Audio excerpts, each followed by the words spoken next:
10th class. आज आपका 14 chapter परिवहन संदेश व्यवहार एवं व्यापार। एक स्थान से दूसरे स्थान पर मनुष्य या माल सामान की हेर फेर को परिवहन कहते हैं। परिवहन समझते हो ना कि एक स्थान से दूसरे स्थान पर जाने के लिए जो साधन होते हैं उसे हम परिवहन कहते हैं। सामान्य भाषा में एक स्थान से दूसरे स्थान पर जाने की क्रिया को परिवहन कहा जाता है।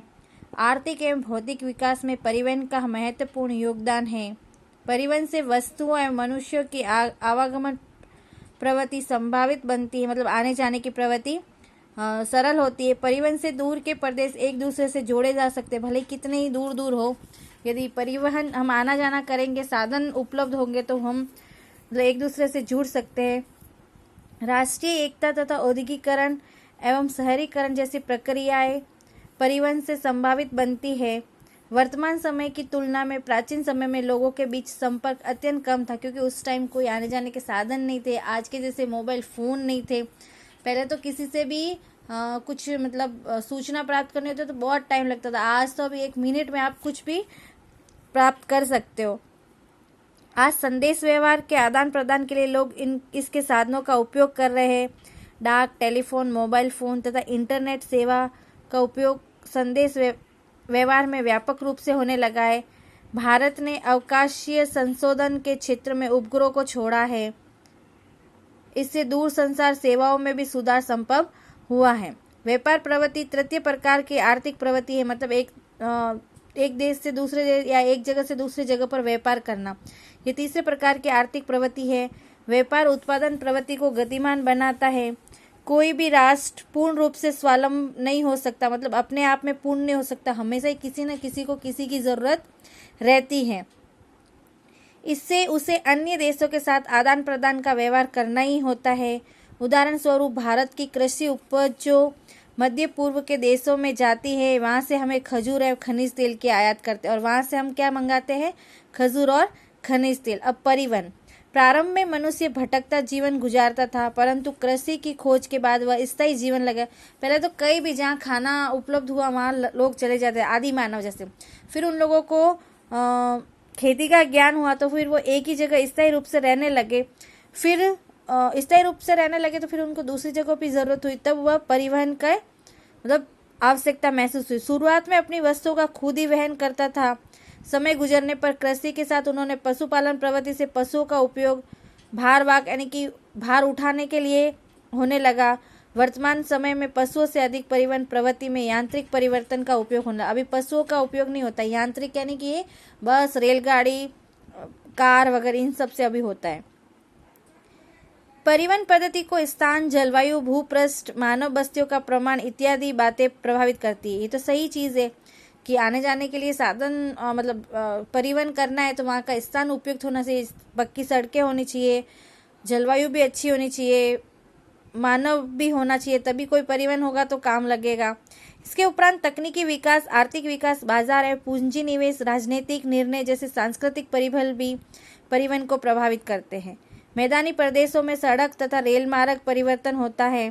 पर्वतीय विस्तारों में आज भी पशु, हिमालय के दुर्गम स्थानों पर याक तथा मनुष्य का भारवाहक के रूप में होता है। मतलब जो ऊंची पहाड़ियों वाले वहाँ पे आज भी आप जाते हो, जैसे केदारनाथ, बद्रीनाथ जाते हो, वहाँ तो खच्चर, घोड़े ये सब होते। फिर याक आपने देखा होगा, बड़े बड़े बालों वाला, उसके द्वारा आने जाने का काम होता है। एवरेस्ट आरोहण के समय भोटिया जाति के लोग जो अच्छे पर्वतारोहक होते हैं, मतलब पर्वतों पर चढ़ने वाले होते हैं, वे सामान उठाने का काम करते हैं। तदुपरांत पहाड़ी प्रदेशों में जंगल के क्षेत्रों में हाथी, खच्चर तथा घोड़े का भी उपयोग होता है। रेगिस्तानी प्रदेश में ऊंट श्रेष्ठ भारवाहक है। मैदानी प्रदेशों में भी लकड़हारे को लकड़ी काटकर सिर पर लेकर जाते हुए आपने देखा होगा। रेलवे स्टेशन पर कुली भी सिर पर सामान उठाए हुए दिखाई देता है। समुद्री किनारे तथा नदी गहरी हो एवं 12 महीने पानी रहता हो, वहाँ जहाजों या नावों का उपयोग परिवहन में आपने देखा होगा। अब सड़क अथवा भूमि परिवहन। प्राचीन समय से ही परिवहन मार्गों में सड़क मार्ग का बहुत महत्व है, क्योंकि ये सुगम होता है। इसलिए भारत में सम्राट अशोक एवं चंद्रगुप्त मौर्य भारत का पहला सम्राट था। फिर उसके बाद उनके पुत्र अशोक मौर्य के समय में राजमार्गों की जाल बिछी, मतलब बहुत सारे स्टेट हाईवे बने। सड़क मार्ग, रेल मार्ग, समुद्री मार्ग तथा हवाई मार्ग के पूरक बने। सड़क परिवहन का सबसे महत्व का गुणधर्म उसके प्रकार एवं क्षमता, सेवा का व्यापक क्षेत्र, माल की सुरक्षा, समय की बचत एवं बहुमुखी एवं सस्ती सेवा होती है। मतलब बस वाली सेवा बहुत सस्ती होती है और उसमें हम माल सामान भी लेके जा सकते हैं। माल सामान, मनुष्य एवं क्षेत्रों को जोड़ने वाला एकमात्र सस्ता विकल्प अर्थात सड़क मार्ग। भारत की सड़क प्रणाली यूएसए एवं चीन के बाद विश्व की तीसरी सबसे बड़ी प्रणाली। सबसे ज़्यादा सड़कें यूएसए में, फिर चीन में, फिर कहाँ है? भारत में। जानने योग्य, देश में कुल परिवहन सेवा 83% है, जिसमें सड़कों से 9%, रेल से 6% और हवाई जहाज से 2%। ये देखो, इस तरह का आपको मैप बनाना है। भारतीय सड़कों का मार्गों का वर्गीकरण, मतलब जो सड़कें होती है, आपने कभी गए होगे तो देखा होगा, नेशनल हाईवे, फिर स्टेट हाईवे, फिर ग्रामीण सड़क, जो प्रधानमंत्री सड़क, ऐसा कुछ लिखा होता है, आपने देखा होगा। सब मतलब कि ऐसे जो नेशनल हाईवे होते हैं उनकी पट्टी येलो टाइप होती है, फिर स्टेट हाईवे होती है रेड होती है, और ग्रामीण की शायद ग्रीन टाइप ऐसा कुछ होता है। आपने कभी नोटिस किया हो तो, कहीं गए हो तो। यहाँ पे भी अब कभी जाओ ना बाहर तो देखना, बाई कार जाओ, बाई बस जाओ, तब आपको दिखेगा। पहला है राष्ट्रीय राजमार्ग, यानी कि नेशनल हाईवे, NH।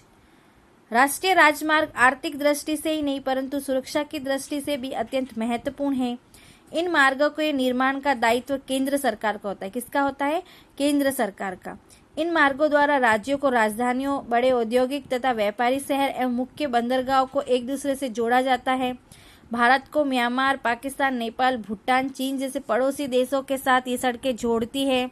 राष्ट्रीय राजमार्ग 44 देश का सबसे बड़ा लंबा राजमार्ग है। अंडरलाइन करना, कौन सा राजमार्ग? 44, जो श्रीनगर से कन्याकुमारी तक जाता है। स्वर्णिम चतुर्भुज योजना के अंतर्गत दिल्ली, मुंबई, चेन्नई तथा कोलकाता, इन चारों महानगरों को जोड़ने की योजना है, अभी मतलब चल रही है।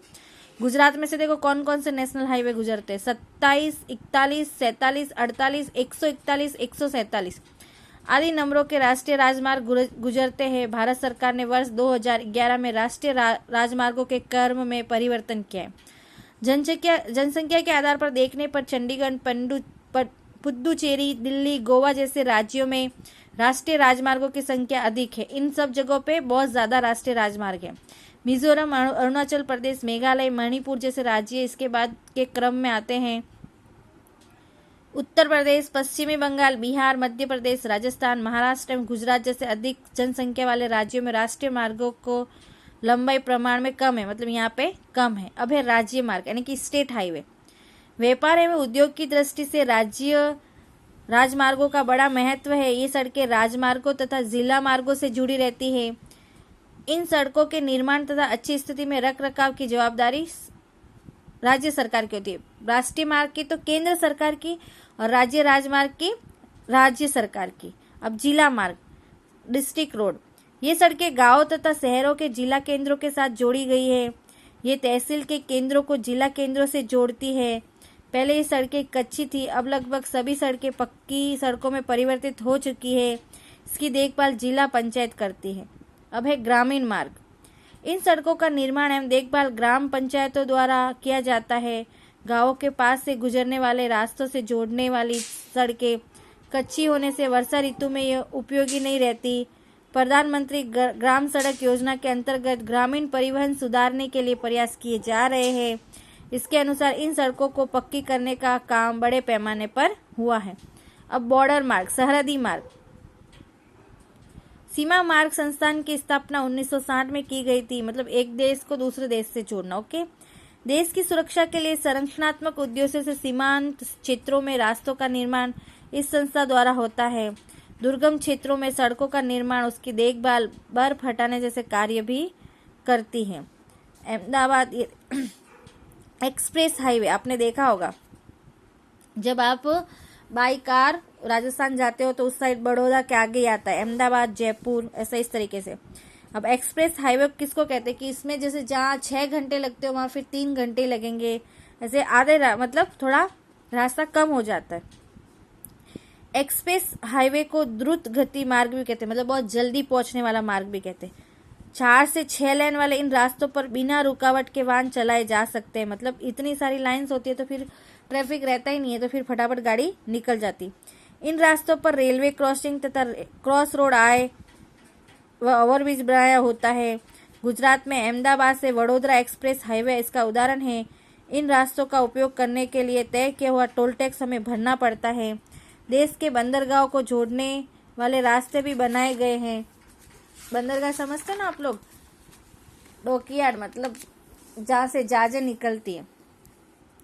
फिर ट्रैफिक समस्या, बड़े शहरों में ट्रैफिक समस्या न खड़ी हो इसलिए ओवरब्रिज, बाईपास रोड तथा शहर के चारों ओर रिंग रोड बनाए गए हैं। इसके बावजूद बढ़ती जा रही वाहनों की संख्या के कारण महानगरों में ट्रैफिक की समस्या भी बढ़ रही है। बढ़ती जनसंख्या तथा बढ़ते वाहनों के प्रमाण में शहर के रास्ते चौड़े नहीं हो सकते। तदुपरांत रास्तों पर अतिक्रमण बढ़ने से पीक आवर्स में शहरों में ट्रैफिक जाम के दृश्य सामान्य हो गए।